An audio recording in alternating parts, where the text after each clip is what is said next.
Primeira carta de Paulo aos Coríntios, capítulo 5, versículo 1. Geralmente se ouve que há entre vós imoralidade, imoralidade tal como nem mesmo entre gentios. Isto é, haver quem se atreva a possuir a mulher do seu próprio pai. E contudo andais vós ensoberbecidos e não chegastes a lamentar, para que fosse tirado do vosso meio quem tamanho ultraje praticou? Eu, na verdade, ainda que ausente em pessoa, mas presente em espírito, já sentenciei, como se estivesse presente, que o autor de tal infâmia seja em nome do Senhor Jesus, reunidos vós e o meu espírito com o poder de Jesus, nosso Senhor, entregue a Satanás para a destruição da carne, a fim de que o espírito seja salvo no dia do Senhor Jesus. Não é boa a vossa jactância. Não sabeis que um pouco de fermento leveda a massa toda? Lançai fora o velho fermento, para que sejais nova massa, como sois de fato, sem fermento. Pois também Cristo, nosso Cordeiro Pascal, foi imolado. Por isso celebremos a festa, não com o velho fermento, nem com o fermento da maldade, da malícia, e sim com os asmos da sinceridade e da verdade. Já em carta vos escrevi que não vos associasseis com os impuros. Refiro-me com isso não propriamente aos impuros deste mundo, ou os avarentos, ou roubadores, ou idólatras, pois neste caso terias que sair do mundo. Mas agora vos escrevo que não vos associeis com alguém que, dizendo-se irmão, for impuro, ou avarento, ou idólatra, ou maldizente, ou beberrão, ou roubador. Com esse tal, nem ainda com mais. Pois com que direito haveria eu de julgar os de fora? Não julgais vós os de dentro? Os de fora, porém, Deus os julgará. Expulsai, pois, de entre vós o malfeitor. Essa é a palavra de Deus. Meus queridos irmãos, algumas vezes eu ouço irmãos bem intencionados, bem motivados, chegando para mim dizendo: pastor, a nossa igreja precisa voltar a ser a igreja primitiva, igual a igreja primitiva. Aí eu dou assim uma respirada funda e falo assim: há algumas coisas na igreja primitiva que eu não gostaria de ter na minha igreja, não. Honestamente falando, esse cenário aqui é o cenário que eu não gostaria de ter na minha igreja. Vocês entenderam o que o texto está falando? O texto está falando que havia na igreja de Corinto um irmãozinho, e provavelmente era um irmão líder, querido da igreja, carismático, talvez tivesse uma influência política, social, boa, que estava tomando uma posição que nem o mundo assumia. Qual foi a posição ética desse irmão? O texto aqui diz que ele começou a se envolver sexualmente com a madrasta dele. É complicado, não? Dentro da igreja de Corinto, um irmão começou a ter um caso com a madrasta dele. Era a mulher do seu pai, não era sua mãe, mas era a mulher de seu pai. Ele começou a se envolver sexualmente com essa mulher. Ora, isso aqui já seria razão para nós, para a gente ficar absolutamente estarrecido com o cenário. Qual é o grande problema, porém, que o Espírito de Deus tenta nos ensinar através desse texto aqui? É que a igreja de Corinto, que deveria dar uma resposta de santidade a esta questão, o que ela fez? Ela começou a ter uma resposta estranha. Ela começou a ter uma resposta de orgulho, de ensoberbecimento, de jactância. São termos que normalmente a gente não usa, mas a ideia aqui é de que aquela igreja começou a ficar orgulhosa dessa situação. Ei, para aí, que negócio é esse? Como é que uma igreja pode ficar orgulhosa do pecado?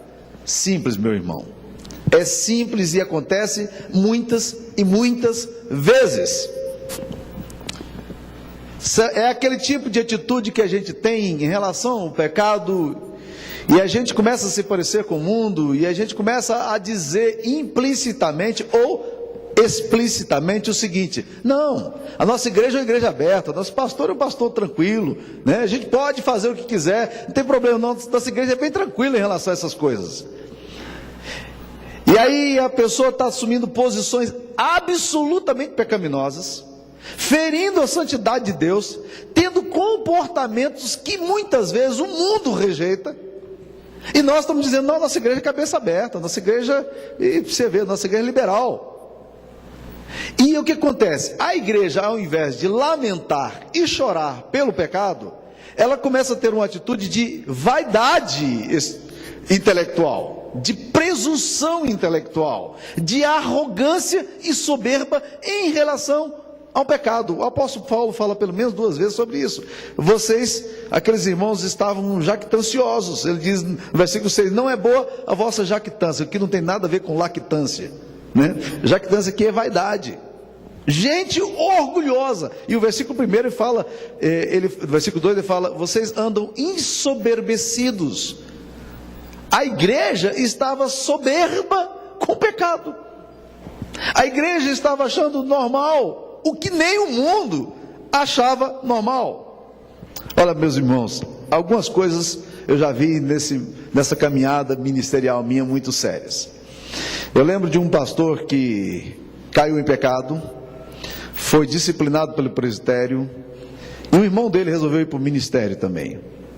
E ele um dia chegou perto do irmão e disse, deixa eu ver o que você está lendo. E o irmão dele mostrou, e o próprio irmão contou isso para mim, o irmão dele mostrou os livros de teologia, exegese que estava estudando, e disse, eu já estudei essas bobagens tudo aí, é perda de tempo.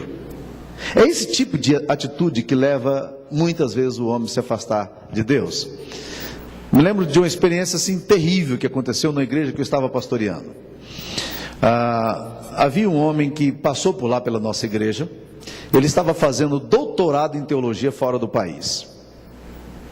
E a minha esposa estava assistindo a aula da escola dominical, que era uma classe quase que uma única classe, e eu estava dando classe para a mocidade, e ele levantou lá no meio do estudo, antes de começar o estudo, e disse, irmãos, hoje nós vamos começar uma série de estudos aqui no livro de Apocalipse. Aí ele começa dizendo exatamente o que eu vou falar aqui para vocês. Ele diz assim, olha, quando a gente lê o livro de Apocalipse, a gente percebe que João, o apóstolo, estava meio gagá quando começou a escrever esse negócio, porque estava escrevendo as coisas que não faziam muito sentido, e ele está escrevendo essas coisas aí, mas João está assim, meio fora de si. Começou a ter as alucinações, umas visões, umas percepções extrasensoriais. E a minha esposa, ouvindo aquele negócio, ela levantou e disse, para aí, eu só quero entender uma coisa. É domingo, de manhã, verãozão, a praia convidando a gente. Nós estamos aqui dentro de uma igreja, ouvindo uma babaquice de um doido que escreveu isso há 2000 anos atrás, e nós estamos perdendo nosso tempo aqui, eu acho que nós devemos ir embora. Vocês estão entendendo, meus amados irmãos? Estas coisas que você acha que acontecem lá fora, acontecem aqui dentro.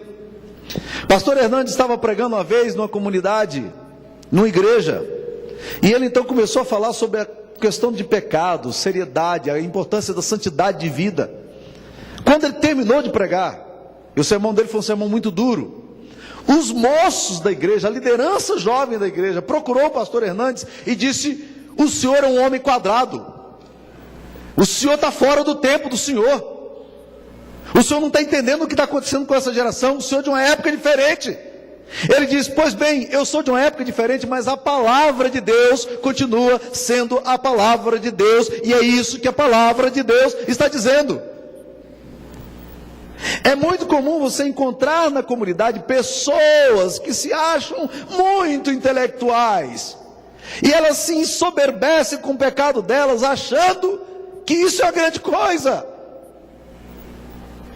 Nós precisamos aprender aquilo que o Dr. Francis Schaeffer uma vez falou de uma forma muito clara.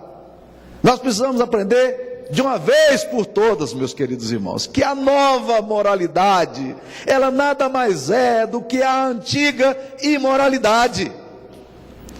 Porneia é porneia no Novo Testamento, é porneia na carta aos Coríntios, é porneia na Septuaginta no livro de Reis, é porneia em Gênesis, e onde passar? E os seus derivativos desse termo grego. Então não nos iludamos, não achemos que a palavra de Deus mudou.